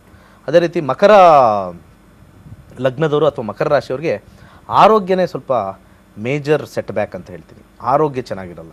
ಆರೋಗ್ಯದಲ್ಲಿ ಸ್ವಲ್ಪ ಸಡನ್ ಏನೋ ಒಂದು ಪ್ರಾಬ್ಲಮ್ ಆಗ್ತಕ್ಕಂಥದ್ದು, ವಾಸಿ ಆಗದೇ ಇರ್ತಕ್ಕಂಥದ್ದು ಸ್ವಲ್ಪ ಹೆಚ್ಚು ತೋರಿಸ್ತಾ ಇದೆ. ಎಜುಕೇಷನ್ ಇರ್ತಕ್ಕಂಥವ್ರಿಗೆ ಸ್ವಲ್ಪ ಅಪ್ಸ್ ಆ್ಯಂಡ್ ಡೌನ್ಸ್ ತೋರಿಸ್ತಾ ಇದೆ. ಸಡನ್ ಎಕ್ಸ್ಪೆಕ್ಟೇಷನ್ಗಿನ ಎಕ್ಸ್ಪೆಕ್ಟೆಡ್ ಮಾರ್ಕ್ಸ್ ಏನೋ ಪ್ರಾಬ್ಲಮ್ ಆಗ್ತಕ್ಕಂಥದ್ದು, ಅಥವಾ ಹೋಗ್ತಕ್ಕಂಥ ಒಂದು ಇಂಟರ್ವ್ಯೂ ಅಥವಾ ಒಂದು ಏನೋ ಒಂದು ಎಕ್ಸಾಮಿನೇಷನ್ ಬರ್ತಕ್ಕಂಥದ್ದು, ಏನೋ ಒಂದು ಅಡಚಣೆಗಳು ಭಾಳ ಜಾಸ್ತಿ ಹೆಚ್ಚಾಗಿ ತೋರಿಸ್ತಾ ಇದೆ. ಬಿಸ್ನೆಸ್ಸಲ್ಲಿ ಇರ್ತಕ್ಕಂಥವ್ರಿಗೆ ಸಡನ್ನಾಗಿ ಏನೋ ಒಂದು ಪ್ರಾಬ್ಲಮ್ ಬರ್ತಕ್ಕಂಥದ್ದು ಹೆಚ್ಚಾಗಿ ತೋರಿಸ್ತಾ ಇದೆ. ಬಟ್ ಒಂದು ಇಲ್ಲಿ ಪ್ಲಸ್ ಪಾಯಿಂಟ್ ಏನು ಅಂತಂದರೆ, ಈ ಮನೆ ವಿಚಾರದಲ್ಲಿ ಮತ್ತು ಆಸ್ತಿ ವಿಚಾರದಲ್ಲಿ ಲಾಭವನ್ನು ತೋರಿಸ್ತಾ ಇದೆ ಈ ಒಂದು ತಿಂಗಳು. ಏನಾದ್ರು ನಾವು ಮನೆ ಕಟ್ಟಬೇಕು, ಒಂದು ಸೈಟ್ ತೊಗೊಳ್ಬೇಕು, ಆ ಒಂದು ಕ್ಷೇತ್ರದಲ್ಲಿ ಭಾಳ ಒಂದು ಒಳ್ಳೆಯ ಒಂದು ಫಲಗಳನ್ನ ಕೊಡ್ತಕ್ಕಂಥದ್ದು ತೋರಿಸ್ತಾ ಇದೆ. ಅದೇ ರೀತಿ ಕುಂಭಲಗ್ನ ಕುಂಭರಾಶಿಗೆ ಹೋಗೋಣ. ಕುಂಭಲಗ್ನ ಕುಂಭರಾಶಿಯವರು ಎಜುಕೇಷನಲ್ಲಿ ಸ್ವಲ್ಪ ಡಲ್ ಟೈಮ್ ನಡೀತಾ ಇದೆ. ಜಾಬಲ್ಲಿರ್ತಕ್ಕಂಥವ್ರಿಗೆ ಹೆಚ್ಚು ಶ್ರಮ ಪಡಬೇಕು. ಬಿಸ್ನೆಸ್ಸಲ್ಲಿರ್ತಕ್ಕಂಥವ್ರಿಗೆ ಸೈಕಲ್ ಜಾಸ್ತಿ ಹೊಡಿಬೇಕು ಅಂತ ಹೇಳ್ತಾ ಇದೆ. ಸ್ವಲ್ಪ ಭಾಳ ಟೆನ್ಷನ್ ಟೈಮ್ ಇರ್ತಕ್ಕಂಥದ್ದು ತೋರಿಸ್ತಾ ಇದೆ. ವೈವಾಹಿಕ ಜೀವನದಲ್ಲಿರ್ತಕ್ಕಂಥವ್ರಿಗೆ ಸ್ವಲ್ಪ ಎಂಗೇಜ್ಮೆಂಟ್ ಆಗಿಲ್ಲದೆ ಇರೋರಿಗೆ ಎಂಗೇಜ್ಮೆಂಟ್ ಆಗ್ತಕ್ಕಂಥ ಸಮಯ, ಸೆಟ್ ಆಗ್ತಕ್ಕಂಥ ಸಮಯ, ಮಾತುಕತೆ ಆಗ್ತಕ್ಕಂಥ ಸಮಯ ಸ್ವಲ್ಪ ತೋರಿಸ್ತಾ ಇದೆ. ಅದ್ರ ಜೊತೆಗೆ ಆರೋಗ್ಯದಲ್ಲಿ ಸಣ್ಣ ಪುಟ್ಟ ತೊಂದರೆ ಬರ್ತಕ್ಕಂಥ ತೋರಿಸ್ತಾ ಇದೆ. ಬಟ್ ಫೈನಾನ್ಷಿಯಲಿ ಮೀಡಿಯಾಕರ್ ಆಗಿರೋದ್ರಿಂದ ಬೇರೆ ಇನ್ನು ಯಾವುದೇ ಒಂದು ಮೇಜರ್ ಇರ್ತಕ್ಕಂಥ ತೊಂದರೆ ಇಲ್ಲ. ಕಡೆಯದಾಗಿ ಮೀನಲಗ್ನ ಮೀನರಾಶಿ, ಹಣಕಾಸಿನ ವಿಚಾರದಲ್ಲಿ ಸಡನ್ ಇಂಕ್ರಿಮೆಂಟ್ ಆಫ್ ಮನಿ ತೋರಿಸ್ತಾ ಇದೆ. ಕೆಲಸದಲ್ಲಿರ್ತಕ್ಕಂಥವ್ರಿಗೆ ಇಂಕ್ರಿಮೆಂಟ್ ಆಫ್ ಸ್ಯಾಲ್ರಿ ತೋರಿಸ್ತಾ ಇದೆ. ಬಿಸ್ನೆಸ್ಸಲ್ಲಿರ್ತಕ್ಕಂಥವ್ರಿಗೆ ಮೋರ್ ರೊಟೇಷನ್, ಮೋರ್ ಮನಿ ಅಂತ ತೋರಿಸ್ತಾ ಇದೆ. ವೈವಾಹಿಕ ಜೀವನದಲ್ಲಿ ಸ್ವಲ್ಪ ಅಡಚಣೆಗಳಿರ್ತಕ್ಕಂಥದ್ದು, ಸ್ವಲ್ಪ ಸಣ್ಣ ಪುಟ್ಟ ಗಲಾಟೆ ಇರ್ತಕ್ಕಂಥದ್ದು, ಮೇಜರ್ ಏನು ಪ್ರಾಬ್ಲಮ್ ಇಲ್ಲ, ಸಣ್ಣ ಪುಟ್ಟ ಇರ್ತಕ್ಕಂಥದ್ದು ತೋರಿಸ್ತಾ ಇದೆ. ಹೆಲ್ತಲ್ಲಿ ಇರ್ತಕ್ಕಂಥವ್ರಿಗೂ ಕೂಡ ಸಣ್ಣ ಪುಟ್ಟ ಪ್ರಾಬ್ಲಮ್ ಬರ್ತಕ್ಕಂಥದ್ದು ಈ ಸೂರ್ಯನಿಂದ ಆಗ್ತಕ್ಕಂಥದ್ದು ತೋರಿಸ್ತಾ ಇದೆ. ಅದು ಬಿಟ್ಟರೆ ಇನ್ನೆಲ್ಲ ವಿಚಾರದಲ್ಲೂ ಮೀನ ಲಗ್ನದವ್ರಿಗೆ ಅನುಕೂಲಕರವಾಗಿರ್ತಕ್ಕಂಥದ್ದು. ಬಟ್ ಯಾವುದೇ ನಾನು ಗೋಚಾರ ಫಲ ಈಗ ಹೇಳಿದ್ದಲ್ಲಿ ದಶಾಭುಕ್ತಿ ಎಲ್ಲರೂ ಒಂದೊಂದು ಮನೇಲಿ ಒಂದು ಪ್ರಿಂಟೌಟ್ ಇಟ್ಕೊಂಡಿದ್ದಾರೆ ಒಂದು ಜಾತಕದ್ದು. ಹೋಗ್ಬಿಟ್ಟು ನಿಮ್ಮ ಟೈಮಲ್ಲಿ ಏನು ನಡೀತಾ ಇದೆ, ದಶಾಭುಕ್ತಿಗಳು ಏನು ನಡೀತಾ ಇದೆ, ಅಂತರ್ಭುಕ್ತಿ ಏನು ನಡೀತಾ ಇದೆ ಅಷ್ಟು ನೋಡ್ಕೊಳ್ಳಿ. ನಾನು ಹೇಳ್ತಕ್ಕಂಥ ಫಲಗಳು ಭಾಳ ಸೂಕ್ಷ್ಮವಾಗಿರುತ್ತೆ, ಆಲ್ಮೋಸ್ಟ್ ಆ್ಯಕ್ಯುರೇಟ್ ಆಗಿ ಬರ್ತಕ್ಕಂಥದ್ದು ಬಂದೇ ಬರುತ್ತೆ. ಸೊ ಇಷ್ಟು ವಿಚಾರ ನನ್ನ ಕಡೆಯಿಂದ. ಮತ್ತು ಇದೇ ಸ್ಯಾಟರ್ಡೆ ಸಂಡೇ ಮತ್ತು ಸೆಕೆಂಡ್ ಕ್ಲಾಸು ಅದ್ಭುತವಾಗಿರ್ತಕ್ಕಂಥ ಕ್ಲಾಸ್ ಮೊನ್ನೆ ಮೈಸೂರಲ್ಲಾಯಿತು. ಭಾಳ ಚೆನ್ನಾಗಿ ಕಲಿತಾ ಇದ್ದಾರೆ. ಪ್ರಾಕ್ಟೀಸ್ ಮಾಡ್ಕೊಳ್ಳಿ. ಯಾರ್ಯಾರು ಹಳಬರಿದ್ದಾರೆ ಮತ್ತು ಈಗ ರೀಸೆಂಟಾಗಿ ಬರ್ತಿಕ್ಕಂಥವ್ರು practice makes a man perfect ಅಂತ ಹೇಳ್ತಾರೆ. ಜ್ಯೋತಿಷ್ಯ ಕೂಡ ಅಷ್ಟೇ, ಪ್ರಾಕ್ಟೀಸ್ ಮಾಡ್ತಾ ಮಾಡ್ತಾ ಅದು ಭಾಳ ಕುತೂಹಲಕಾರಿ. ಇನ್ನೊಬ್ಬರ ಜೀವನದಲ್ಲಿ ಏನು ನಡೀತಾ ಇದೆ, ಹೇಗಿದೆ ಅಂತ ಕಂಡಿಡ್ಕೊಳ್ತಕ್ಕಂಥದ್ದು ಜ್ಯೋತಿಷ್ಯ. ಅದೊಂದು ಡಿವೈನ್ ಸೈನ್ಸ್ ಅಂತ ಅದಕ್ಕೋಸ್ಕರ ಕಲಿತಕ್ಕಂಥದ್ದು, ಹೇಳ್ತಕ್ಕಂಥದ್ದು. ಡಿವೈನ್ ನಾಲೆಜ್ ಅಂತ ಏನಕ್ಕೆ ಹೇಳ್ತಾರೆ ಅಂದರೆ, ಡಿವೈನ್ ಅಂದರೆ ಭಗವಂತ, ಅವನ ನಾಲೆಜ್ ನಮಗೆ ಸಿಕ್ಕಿದೆ. ಇನ್ನೊಬ್ಬರದು ಒಬ್ಬರು ಡಾಕ್ಟ್ರು ಏನಾದರೂ ನಮ್ಮ ಟೆಸ್ಟ್ ಮಾಡಬೇಕಾದ್ರೆ ನಮ್ಮದೆಲ್ಲ ಚೆಕಪ್ ಮಾಡಬೇಕು, ಬ್ಲಡ್ ಟೆಸ್ಟು, ಬೇರೆ ಬೇರೆ ಟೆಸ್ಟ್ ಎಲ್ಲ ಮಾಡಬೇಕು. ಬಟ್ ಆದರೆ ಕರೆಕ್ಟಾಗಿರ್ತಕ್ಕಂಥ ಅಸ್ಟ್ರಾಲಜರು, ಚೆನ್ನಾಗಿ ಕಲಿತಕ್ಕಂಥವ್ರು ಒಂದು ಒಂದು ಜಾತಕ ನೋಡಿದ ತಕ್ಷಣ ಇವ್ರಿಗೆ ಈಗಿರ್ತಕ್ಕಂಥ ಸಮಯ ಹೀಗಿದೆ ಅಂತ ಹೇಳ್ತಕ್ಕಂಥ ಏಕೈಕವಾಗಿರ್ತಕ್ಕಂಥ ಸಬ್ಜೆಕ್ಟೇ ಜ್ಯೋತಿಷ್ಯ. ಅದನ್ನು ಅಲ್ಪ ಸ್ವಲ್ಪ ಕಲಿತು ಭಾಳ ನೆಗೆಟಿವ್ ಹೇಳ್ತಕ್ಕಂಥದ್ದು ಹೆಚ್ಚಾಗಿದೆ. ಯಾವುದೇ ಒಂದು ಜಾತಕ ತೊಗೊಂಡಾಗ ನೆಗೆಟಿವ್ಗಿನ ಫಸ್ಟ್ ಪಾಸಿಟಿವ್ ಹೇಳಿ, ನೆಗೆಟಿವ್ ಎಲ್ಲ ಇರ್ತಕ್ಕಂಥದ್ದೇ. ಆಮೇಲೆ ಜನಗಳು ಒಂಥರ ಭಾಳ ನೆಗೆಟಿವ್ ಆಗಿಬಿಟ್ಟಿದ್ದಾರೆ. ನನ್ನ ಜಾತಕದಲ್ಲಿ ಏನು ದೋಷ ಇದೆ ಅದಕ್ಕೆ ಏನು ಪ್ರಾಬ್ಲಮ್ ಅಂದರೆ, ದೋಷ ತಿಳ್ಕೊಂಡು ಅದನ್ನು ನಿರ್ಮೂಲನೆ ಮಾಡಿಬಿಟ್ರೆ ನಮಗೆ ಪ್ರಾಬ್ಲಮ್ ಬರಲ್ಲ ಅನ್ನೋ ಒಂದು ಮೈಂಡ್ಸೆಟ್ ಇದೆ. ಆ ಮೈಂಡ್ಸೆಟ್ ತೆಗೆದಾಕಿ ಯಾರಾದರೂ ಒಂದು ಪೂಜೆ ಪುನಸ್ಕಾರದಿಂದ ಖಂಡಿತ ನಮ್ಮ ದೋಷಗಳು ಹೊಟ್ಟೋಗಂಗಿದ್ರೆ ಇವತ್ತಿನ ದಿವಸ ಯಾರೂ ಕಷ್ಟಪಡ್ತಾ ಇರಲಿಲ್ಲ, ಯಾರೂ ಹಣಕ್ಕಾಗಿ ಪ್ರಾಬ್ಲಮ್ ಮಾಡ್ತಾ ಇರಲಿಲ್ಲ. ಎಲ್ಲರೂ ಜ್ಯೋತಿಷ್ನ ಬಿಲೀವ್ ಮಾಡ್ತಾಯಿದ್ರು. ಈಗ ಬಿಲೀಫ್ ಏನಕ್ಕೆ ಆಗ್ತಾ ಇಲ್ಲ ಅಂತಂದರೆ, ಕರ್ಮ ಅನ್ನೋದೊಂದಿದೆ, ಅದು ಯಾವತ್ತೂ ಯಾರ ಕೈಯಲ್ಲೂ ಇಲ್ಲ. ಅದು ಇರತಕ್ಕಂಥದ್ದು ನೀವು ಮಾಡಿರ್ತಕ್ಕಂಥ ಪಾಪ ಪುಣ್ಯಗಳಿಂದ ಮಾತ್ರ ಬಂದಿರತಕ್ಕಂಥದ್ದು. ಮತ್ತು ಭಗವಂತನ ಒಂದು ಹ್ಯಾಂಡಲ್ಲಿ ಕರ್ಮಫಲ ನಿಂತಿದೆ. ಆ ಕರ್ಮಫಲನ ಯಾರು ಹೇಳೋಕ್ಕಾಗಲ್ಲ. ನಾವೊಂದು ಕೆಲವೊಂದು ಸಮಯದಲ್ಲಿ ನಾನೀಗ ಇವರು ಮನೆ ಯೋಗ ಇದೆ ಅಂತಂದಾಗ ಮನೆ ಕಾಂಬಿನೇಷನ್ ತೋರಿಸಿದ್ರು ಆಗದೆ ಇರತಕ್ಕಂಥದ್ದು ಕರ್ಮಫಲಕ್ಕೆ ಫೈನಲ್ ಆಗಿ ಇಡ್ತಕ್ಕಂಥ ಒಂದು ನಾಂದಿ ಅಂತ ಹೇಳ್ತೀವಿ. ಯಾವುದೇ ಜ್ಯೋತಿಷ್ಯ ನನ್ನ ಸ್ಟೂಡೆಂಟ್ಸ್ಗೂ ಹೇಳೋದು ಒಂದೇ, ಕರ್ಮಫಲ will be the final. For example 2711 ಬರಲಿ, ಏನಾರು ಬರಲಿ, ಅಲ್ಲಿ ಎಲ್ಲೋ ಒಂದು ಸ್ವಲ್ಪ ಹಿಂದೆ ಮುಂದೆ ಆಗ್ತಾಯಿದ್ರೆ ಅವರು ಚಾಂಟ್ ಮಾಡಿಕೊಂಡು ಅದನ್ನು ಆ ಗಡಿಪಾರನ ಒಂದು ವೇನ ಮಾಡ್ಕೋಬೇಕಾಗತ್ತೆ. ಅದಿಲ್ಲ ಅಂತಂದರೆ ಖಂಡಿತ ಕರ್ಮದಲ್ಲಿ ಏನಾದರೂ ಒಂದು ಸ್ವಲ್ಪ ನೆಗೆಟಿವ್ ಇರ್ತಕ್ಕಂಥದ್ದು, ಆ ಕರ್ಮನ ಕಳ್ಕೊಳ್ತಕ್ಕಂಥದ್ದು ಆಸ್ಟೆರಿಟಿಯಿಂದ ಒಂದೇ ಸಾಧ್ಯ. ಆಸ್ಟೆರಿಟಿ ಅಂತಂದರೆ ದಾನ, ಧರ್ಮ, ನಿಮ್ಮ ಪ್ಯೂರಿಟಿ ಮತ್ತು ನಿಮ್ಮ ಶಾಂತತೆ. ಇದರಿಂದ ಖಂಡಿತ ಕರ್ಮ will definitely give A good chance. ಏನೂ ಪ್ರಾಬ್ಲಮ್ ಮಾಡ್ತಕ್ಕಂಥದ್ದು ಬೇಡ, ದಾನ ಧರ್ಮ ಸಾಕು. ಹಸಿದವ್ರಿಗೆ ಊಟ, ಕಾಯಿಲೆ ಇರೋರಿಗೆ ಸ್ವಲ್ಪ ಟ್ಯಾಬ್ಲೆಟು, ಹಣಕಾಸು, ಮದುವೆ ಆಗದೆ ಇರೋರಿಗೆ ಆ ಮದುವೆ ಆಗ್ತಕ್ಕಂಥವ್ರಿಗೆ ಒಂದು ಧನ ಸಹಾಯ, ಯಾವುದೋ ಒಂದು ವಹಿಸ್ಕೊಳ್ಳೋದು, ನೀರಿಂದ ವಹಿಸ್ಕೊಳ್ಳೋದು, ಅಡುಗೆದಲ್ಲಿ ಒಂಚೂರು ತರಕಾರಿಗೆ ವಹಿಸ್ಕೊಳ್ಳೋದು, ಏನೋ ಒಂದು ಅಲ್ಲಿ ನೋಡಿ ನಿಮಗೆ ಪರಿಹಾರ ಆಗುತ್ತೆ. ಈಗ ಹೇಳ್ತಕ್ಕಂಥ ಲಿಸ್ಟ್ ಪರಿಹಾರ ಎಲ್ಲ ಈಗ ರೀಸೆಂಟಾಗಿ ಬಂದಿರತಕ್ಕಂಥದ್ದು, ಯಾವುದೂ ಹಿಂದೆ ಇರಲಿಲ್ಲ. ಈಗ ಏನೇನು ಪರಿಹಾರಗಳು ಹೇಳ್ತಾರೋ ಈ ಕಡೆಯ ಒಂದು 10 ವರ್ಷದಿಂದ ಆ್ಯಡ್ ಮಾಡಿರ್ತಕ್ಕಂಥದ್ದು, 100% 10 ವರ್ಷದಿಂದ ಆ್ಯಡ್ ಮಾಡಿರ್ತಕ್ಕಂಥದ್ದು ಲಿಸ್ಟಲ್ಲಿ. ಹಿಂದೆ ಇದ್ದಿದ್ದೆಲ್ಲ ದಾನ, ಧರ್ಮ, ಯಂತ್ರ, ಮಂತ್ರ, ತಂತ್ರ ಇಷ್ಟೇ ಇದ್ದಿದ್ದು. ಅದು ಬಿಟ್ಟರೆ ಈಗ ರೀಸೆಂಟಾಗಿ ಬರ್ಕೊಳ್ಳೋದೆಲ್ಲ ನಮ್ಮ ಕೆಲವರು ಹೊಟ್ಟೆ ತುಂಬಿಸ್ಕೊಳ್ಳೋಕೆ ಮಾಡಿಕೊಂಡು ಅಲ್ಲಿ ಪರಿಹಾರ ಆಗಲಿಲ್ಲ ಅಂದರೆ ನಮ್ಮನ್ನು ಬೈಕೊಂಡು, ಜ್ಯೋತಿಷನು ಬೈಕೊಂಡು, ನಾವೆಲ್ಲ ಕಡೆ ಮಾಡಿಸಿದ್ದೀವಿ ರೀ, ಎಲ್ಲೂ ವರ್ಕ್ ಆಗಿಲ್ಲ ರೀ, ನಮಗೆ ಬಂದು ಕೂತ್ಕೊಂಡು ಹಿಂಗೆ ಹೇಳ್ತಾರೆ ಕಾಲ ಮೇಲೆ ಕಾಲು ಹಾಕ್ಕೊಂಡು, ಎಲ್ಲೂ ವರ್ಕ್ ಆಗಿಲ್ಲ. ಏನು ಭಗವಂತ ರೆಡಿಯಾಗಿ ಇಟ್ಕೊಂಡ್ಬಿಡಿ ನನ್ನ ಜೋಬಲ್ಲಿ, ಇವ್ರು ಬಂದಿದ್ದ ತಕ್ಷಣ, ಇವ್ರು ಹೇಳಿದ ತಕ್ಷಣ, ಇವ್ರು ಮಾಡಿದ ತಕ್ಷಣ ಕೊಟ್ಬಿಡೋಕ್ಕೆ. ಕರ್ಮನ ಯಾರು ನೋಡಿರ್ತಾರೆ? So we should be humble. ಪ್ರಯತ್ನ ಪಟ್ರಾ ಆಗಿಲ್ವಾ ನಿಮಗೆ ಪರಿಹಾರ, ಸುಮ್ಮನಿದ್ದು ಬಿಡಿ. You have tried your best, god is not giving. ಯಾರೋ ಒಬ್ಬರನ್ನ ನಾವು ಮೀಟ್ ಮಾಡಕ್ಕೆ ಹೋಗ್ತೀವಿ, ಹಿರಿಯರನ್ನ, ಆಫೀಸರ್ನ, ಅವ್ನು ಸಿಕ್ಕಿಲ್ಲ ಅಂದರೆ ಏನು ಮಾಡ್ತೀರಾ? ಅವ್ನು ಬೈಕೊಂಡು ಏನು ಮಾಡ್ಕೊತೀರಾ? ಕೆಲಸ ಆಗಿಲ್ಲ, ಅಯ್ಯೋ ನನ್ನ ಕರ್ಮ. ಕೊನೆಗೆ ನಾವು ಹೇಳೋದೇ ಅಷ್ಟೇ ಅಲ್ವಾ, ನನ್ನ ಕರ್ಮ, ನನ್ನ ಪ್ರಾರಬ್ಧ ನನಗೆ ಸಿಕ್ಕಿಲ್ಲ ಅಷ್ಟೇ. ಅದನ್ನು ಅರ್ಥ ಮಾಡ್ಕೊಂಡು ನಾವು ಸೈಲೆಂಟಾಗಿ ಇದ್ಬಿಟ್ರೆ ಖಂಡಿತ ಅವ್ನು ಬೈಕೊಳ್ಳೋದ್ರೆ ಏನು ಪ್ರಯೋಜನ ಇಲ್ಲ. ಯಾರನ್ನೋ ಹಿರಿಯರ ಆಫೀಸರ್ನ ಮೀಟ್ ಮಾಡಕ್ಕೆ ಹೋಗ್ತೀವಿ, ಆ ಟೈಮಲ್ಲಿ ಅವ್ರು ಸಿಕ್ಕಿಲ್ಲ, ಅವ್ರದ್ದು 108 ಕೆಲಸ ಇರುತ್ತೆ. ಭಗವಂತನ ನಮ್ಮ ಒಬ್ಬರದೇ ನೋಡ್ಕೊಂಡಿರ್ಬೇಕಾ? ಕೋಟ್ಯಾಂತರದ ಕೆಲಸ ಇರುತ್ತೆ. ಒಂದು ಬ್ರಹ್ಮಾಂಡ ಅಲ್ಲ, ಅವನಿಗೆ ಕೋಟಿ ಬ್ರಹ್ಮಾಂಡ ಇದೆ. ಅಖಿಲಾಂಡ ಕೋಟಿ ಬ್ರಹ್ಮಾಂಡ ನಾಯಕ ಅಂತ ಹೇಳಿ ಕೇಳೋದು. ಆ ಬ್ರಹ್ಮಾಂಡನೆಲ್ಲ ನೋಡ್ಕೋಬೇಕು. ಇಲ್ಲಿ ಯಾವುದೋ ಒಂದು ಬಂದು ಕೂತ್ಕೊಂಡ್ಬಿಟ್ಟಿರಲ್ಲ. ಖಂಡಿತ ಆ ರೀತಿ ಅಲ್ಲ. ಅವನು ಹೊಲಿಸ್ಕೊಳ್ಬೇಕು, ಎಲ್ಲೋ ಒಂದು ಕಡೆ ಸೈಟ್ ಹಾಕ್ಬೇಕು ನಮಗೆ. ಅದಕ್ಕೇನಕ್ಕೆ ಅಂತಂದರೆ ಆ ಮಂತ್ರ ಏನಕ್ಕೆ ಹೇಳ್ತಾ ಇರುತ್ತೆ ಅಂದರೆ, ಕರಿತಾನೇ ಇರ್ತೀವಿ ನಾವು. ಯಾರೋ ಒಬ್ಬರನ್ನ ನಮ್ಗೆ ಕೇಳಿಸ್ತಾ ಇರಲ್ಲ, ಒಬ್ಬ ವ್ಯಕ್ತಿಗೆ ಕೃಷ್ಣ ಕೃಷ್ಣ ಕೃಷ್ಣ ಅಂತ ಕೇಳಿಸ್ತೀವಿ, ಕಂಟಿನ್ಯೂಸ್ ಆಗಿ ಹೇಳ್ತಾರೆ. ಎಲ್ಲೋ ಒಂದು ಕಡೆ ಯಾರೋ ಒಬ್ಬರು ಕರಿತಾ ಇದ್ದಂಗಿದೆಯಲ್ಲ ನೋಡ್ತಾರೆ. ಭಗವಂತನ ಆ ರೀತಿ ಕರಿಬೇಕು. ಬಂದೇ ಬರ್ತಾನೆ ನಿಮ್ಮ ಹತ್ರ, ನಿಮ್ಮ ಪ್ರಾಬ್ಲಮ್ ಮಾಡೇ ಮಾಡ್ತಾನೆ. ಆ ಸಾಲ್ವೇಷನ್ ಹೆಂಗಿರಬೇಕು ಅಂತಂದರೆ, ನಿಮ್ಮ ನಿತ್ಯ ಜೀವನಕ್ಕೆ ಸುಗಮವಾಗಿರ್ತಕ್ಕಂಥ ರಿಕ್ವೈರ್ಮೆಂಟ್ ಕೇಳಿ ಕೊಡ್ತಾನೆ. ಅದು ಬಿಟ್ಬಿಟ್ಟು ಎಕ್ಸ್ಟ್ರಾ ಕೇಳಿದ್ರೆ ಆ ಎಕ್ಸ್ಟ್ರಾ ಬರೋ ಟೈಮಲ್ಲಿ ಕೊಡ್ತೀನಿ, ಎಕ್ಸ್ಟ್ರಾ ಕಿತ್ಕೊಳ್ಳೋ ಟೈಮಲ್ಲಿ ಕಿತ್ಕೊಳ್ತೀನಿ, ಕರ್ಮಕ್ಕೆ ಬಿಟ್ಬಿಡ್ತಾನೆ. ರಿಯಲ್ ರಿಕ್ವೈರ್ಮೆಂಟ್ಗೆ ಪ್ಲೀಸ್ ಚಾಂಟ್ ಮಂತ್ರ. ಅದಕ್ಕೆ ನನ್ನ ಯಂತ್ರ ಮಂತ್ರ ತಂತ್ರ ಬುಕ್ಕು ಇವತ್ತು ಅಷ್ಟು ಫೇಮಸ್ ಆಗಿರೋದು, ಅಷ್ಟು ಸಕ್ಸಸ್ ಆಗಿರೋದು. ಒಂದು ಹೆಮ್ಮೆನೂ ಇದೆ. ಆ ಭಗವಂತ ನನ್ನ ಕೈಯಲ್ಲಿ ಬರೆಸಿ ಎಷ್ಟೋ ಜನಕ್ಕೆ ಅದನ್ನು ಹೆಲ್ಪ್ ಆಗಿದೆ. ಯಂತ್ರ ಮಂತ್ರ ತಂತ್ರ ಇರ್ತಕ್ಕಂಥ ಬುಕ್ಕು ನೀವು ಕೈಯಲ್ಲಿ ಹಿಡೀರಿ. ಅದರಲ್ಲಿರ್ತಕ್ಕಂಥ ಅದ್ಭುತ, ಅದ್ರಲ್ಲಿ ಮಾಡ್ತಕ್ಕಂಥ ಒಂದು ಪರಿಹಾರ ಎಲ್ಲೂ ಸಿಗಲ್ಲ. ಯಾರ ಹತ್ರ ಕೇಳೋದು ಬೇಡ, ನನ್ನ ಹತ್ರ ಬರೋದು ಬೇಡ. So such A beautiful thing. ನನ್ನ ಕೈಲಾಗಿದೆ, ಒಂದು ಸಂತೋಷನೂ ಇದೆ. ಅದು ಮುಂದಿನ ಪೀಳಿಗೆಗೂ 100 ವರ್ಷ ಅಲ್ಲ, ಇನ್ನೂ 3 ಪೀಳಿಗೆಗೂ ಆ ಬುಕ್ಗಳು ಅವರ ಒಂದು ಫ್ಯಾಮಿಲಿಲಿ ಮುಂದುವರಿಲಿ ಅಂತ ಹೇಳಿ ಅದನ್ನು ಕೊಡ್ತಾ ಇದ್ದೀನಿ. ಒಳ್ಳೆಯದಾಗಲಿ. ಸರ್ವೇ ಜನ ಸುಖಿನೋ ಭವಂತು. ಧನ್ಯವಾದ ಗುರುಜಿ. ಸೊ ವೀಕ್ಷಕರೇ, ಕಾರ್ಯಕ್ರಮನ ಮುಗಿಸುವಂತ ಸಮಯ. ಡೇಟ್ಸ್ನ ನಾನು ಹೇಳಿದ್ದೀನಿ, 27ಕ್ಕೆ ಹುಬ್ಳಿ ಅಂತ ಹೇಳ್ತಾ ಮತ್ತೆ ಭೇಟಿ ಆಗ್ತೀನಿ ನಾಳೆ. ನೋಡ್ತಾ ಇರಿ ಕಸ್ತೂರಿ ವಾಹಿನಿ. ನಮಸ್ತೆ.